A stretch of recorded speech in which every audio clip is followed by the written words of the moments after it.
Hingga apa yang dilakukan oleh suaminya tersebut karena pengen apa ya, misalkan pengen perkasa deh gitu ya. Salah satu contohnya di depan istrinya. Sampai suaminya itu ada kabar nih yang memberitahukan pada dia kalau kamu tuh pengen gagah perkasa, pengen kuat lama misalkan dengan istri kamu itu, maka ada rajah. Tahu nggak rajah? Rajah itu kayak apa ya? Kayak jimat deh gitu kayaknya ya. Kayak jimat gitu. Nah, sampai suaminya tuh melakukan hal itu karena ya mungkin pengen bertujuannya sih mungkin baik gitu ya. Agar ingin menyenangkan istrinya seperti itu. Nah, yang dipertanyakan itu adalah apakah boleh bagi seorang suami memakai jimat ataupun memakai rajah itu misalkan karena pengen tahan lama gitu ya, atau pengen tampak lebih perkasa misalkan gitu ketika berhubungan dengan istrinya tersebut gitu. Dan tentunya suaminya tersebut bertujuannya baik kan, karena ingin melakukan hal itunya juga dengan istri tercintanya. Nah, kemudian untuk pertanyaan yang kedua, apakah diperbolehkan jika misalkan jimatnya itu tersebut dipakai di badan istrinya sehingga ketika melakukan berhubungan dengan istrinya itu menggunakan rajah tersebut. Nah, gitu mungkin ya, ada dua pertanyaan di sini. Gitu. Nah, maka untuk jawabannya saya temukan di dalam kitab Bulghatut Talab pada halaman ke-307. Di dalam kitab ini dikatakan la yukrohu, nggak dimakruhkan kok, lil mujami'i, bagi pasangan suami istri, hamlu dzikrillahi, misalkan membawa tulisan-tulisan ada kalimat Allah, wa faraqal khala'a, dan harus memisahkan orang tersebut dengan khala. Apa itu khala? Bi annal khala'a maudi'u najasin. Yang dimaksud dengan khala itu adalah tempat najis. Begitu di dalam kitab Bulghatut Talab.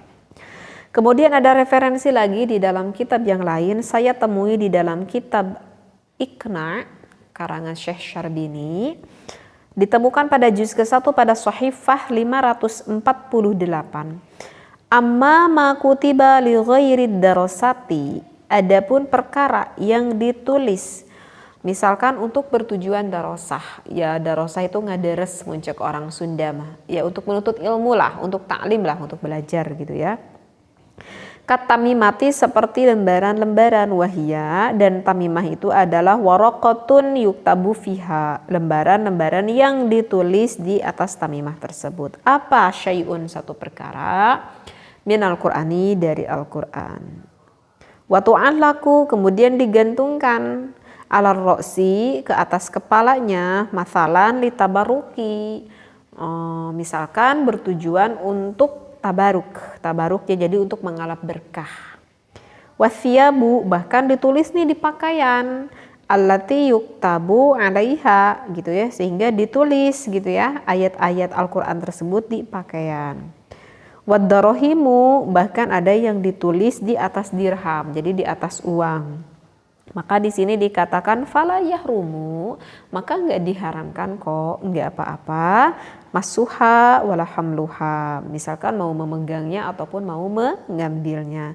Alasannya itu dikarenakan li'annahu sallallahu alaihi wasallam, dikarenakan Kangjeng Rasulullah sallallahu alaihi wasallam pun kataba kitaban ila Hiraqla, karena Rasulullah pun pernah menuliskan ayat Al-Quran dengan bermaksud tujuan litabaruk, mengalap berkah.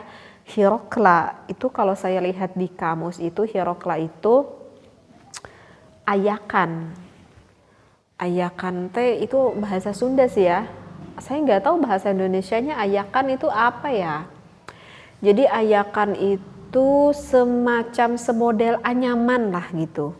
Anyaman yang dibuatnya itu dari bambu, bentuknya itu bulat gitu, ayakan itu. Gitu ya. Jadi kayak anyaman deh gitu ya, anyaman yang dibuat dari bambu lah gitu kalau Hirokla itu seperti itu. Nah bahkan Rasulullah pun pernah melakukan seperti itu. Nah maka dari referensi yang udah saya bacakan dari 2 referensi kitab dari Bulghatul Thalab dan juga kitab Iqna, kita udah bisa simpulkan ya bahwa apakah boleh seorang suami ya tentunya ya bertujuan ingin menyenangkan istrinya ya gitu kan. Misalkan ada sebuah rajah ataupun ada sebuah jimat yang mana jimat itu diperuntukkan agar misalkannya bisa bertahan lebih lama gitu ya ketika berhubungan dengan istrinya, misalkan ada jimat seperti itu. Nah apakah itu diperbolehkan bagi suami tersebut menggunakan rajah ataupun menggunakan jimat tersebut? Maka di dalam kitab ini barusan sudah dikatakan bahkan layukrohu, bahkan hukumnya enggak dimakruhkan kok gitu, enggak dimakruhkan, enggak diharamkan, berarti ini hukumnya adalah wayajuzu, hukumnya itu adalah diperbolehkan bagi seorang suami jika membutuhkan menggunakan jimat tersebut gitu ya untuk menyenangkan istrinya, jadi tidak apa-apa. Ya, jadi udah bisa dipahami ya jawabannya. Kemudian untuk pertanyaan yang kedua, bagaimana nih misalkan jika jimatnya itu misalkan dibawa ketika suaminya itu melakukan berhubungan dengan istrinya, itu terbawa jimatnya itu, boleh nggak jimat itu terbawa? Sedangkan si jimatnya itu ketika dilihat tulisannya itu misalkan ada di dalam Al-Quran, misalkan ada satu ayat yang ada di dalam Al-Quran, misalkan seperti itu. Nah, maka apakah itu diperbolehkan sedangkan kan itu ayat Al-Quran? Nah, maka barusan jawabannya itu ada di dalam kitab Iqna ya. Di dalam itu kan contohnya tadi watu'allaku 'ala ro'si, misalkan digantungkan ke kepala ya, misalkan berarti dimasukkan gitu ke kepala ya. Jadi kayak apa tuh kang kalung gitu ya. Kayak kang kalung, misalkan tulisannya itu dilipat-lipat kecil gitu sehingga menjadikan kalung gitu, sehingga ya ada di dalam kalung tersebut gitu, sehingga ketika berhubungan antara suami istri kan otomatis karena di kalung itu kan sehingga terbawa gitu. Nah, apakah boleh ketika melakukan berhubungan intim dengan suami sehingga jimatnya itu terbawa? Maka di dalam kitab Iqna kan barusan disampaikan itu hukumnya adalah diperbolehkan seperti itu. Dan apakah kita itu diperbolehkan menggunakan jimat ataupun rajah tersebut dari beberapa ayat Al-Quran gitu? Maka jawabnya itu adalah diperbolehkan. Alasannya diperbolehkan itu apa? Barusan dikatakan mathalan litabaruk, dikarenakan kita itu ingin mengalap berkah dari ayat Al-Quran tersebut, maka itu hukumnya diperbolehkan karena litabaruk terhadap ayat Al-Quran tersebut, itu tidak apa-apa. Bahkan Rasulullah pun pernah menulis ayat Al-Quran, alasannya itu adalah litabaruk terhadap ayat Al-Quran tersebut, pernah menulis di suatu anyaman lah gitu ya, jadi ayakan gitu ya, di anyaman lah gitu. Dan sekarang kan kita juga kan sering menemukan ya ada kaligrafi tulisan dari ayat Al-Quran, sengaja kita tempel di dinding kan gitu ya, untuk menjadikan hiasan dan juga menjadikan tabaruk mengalap berkah dari ayat Al-Quran tersebut. Apakah boleh kita sengaja ditempel di dinding gitu? Itu nggak apa-apa, diperbolehkan meskipun di sana itu ada ayat Al-Qur'annya. Bahkan ketika kita memegang jimat tersebut ataupun hiasan kaligrafi tersebut, misalkan ada ayat kursi gitu ya di hiasan tersebut, itu meskipun kita enggak punya wudhu itu enggak apa-apa. Ataupun kita sedang mempunyai hadas besar gitu ya, misalkan kita lagi haid, kita lagi nifas, ataupun kita lagi mempunyai hadas janabah, kita memegang jimat tersebut, padahal ada ayat Al-Qur'annya loh, ataupun kita memegang lukisan ataupun kaligrafi ada ayat kursinya loh panjang. Itu nggak apa-apa meskipun kita mempunyai hadas besar ataupun kita mempunyai hadas kecil, itu nggak apa-apa karena itu memang udah disalin pure ayat Al-Quran tersebut itu dengan tujuan menjadikan hiasan atau menjadikan tujuan litabaruk, tujuan mengalap berkah. Jadi jawabannya dari sini udah kita bisa pahami ya, hukumnya yang dilakukan oleh suami tersebut, apakah boleh menggunakan jimat tersebut? Boleh. Untuk pertanyaan kedua, apakah boleh jimat tersebut dibawa ketika berlangsungnya berhubungan antara suami dan istri? Maka jawabnya juga itu adalah boleh. Yang tidak diperbolehkan itu adalah ketika jimatnya tersebut dibawa ke tempat yang mana di tempat tersebut banyak banget najisnya. Nah itu nggak boleh. Misalkan kita mau buang air kecil ataupun misalnya kita itu mau membuang air besar gitu ya. Kan di sana itu banyak sekali tempat keluar najis lah di sana, maka itu lebih baik disimpan dulu jimatnya.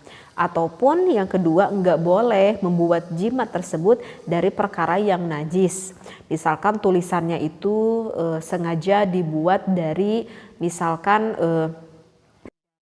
gitu ya, itu nggak boleh karena itu adalah najis, sehingga nggak boleh kalau misalkan dibuat dari perkara yang najis. Mungkin itu yang dilarang itu mungkin dua. Jadi nggak boleh dibawa ke tempat yang penuh najis, dan juga nggak boleh rajah ataupun jimatnya tersebut dibuat dari perkara yang najis seperti itu. Jadi sekali lagi, boleh nggak kalau ada kelakuan suami seperti itu? Jawabnya itu adalah boleh ya. Tetapi yang melihat video saya ini nggak boleh ya di komentar sekarang ada yang gini, teh kalau gitu tolong buatin dong jimatnya atau tolong dong buatin rajahnya. Jangan ada yang komen gitu kepada saya ya, karena kalau ada yang komen gitu saya tuh jawabnya nggak tahu.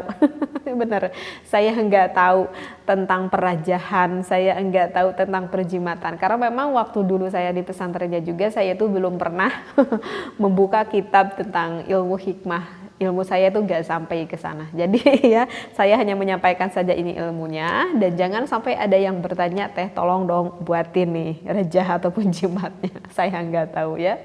Oke, jadi bisa dipahami ya wahai para suami ataupun yang mendengarkan misalkan sekarang para istri, jadi udah paham jawabannya. Wallahu alam. Wassalamualaikum warahmatullahi wabarakatuh.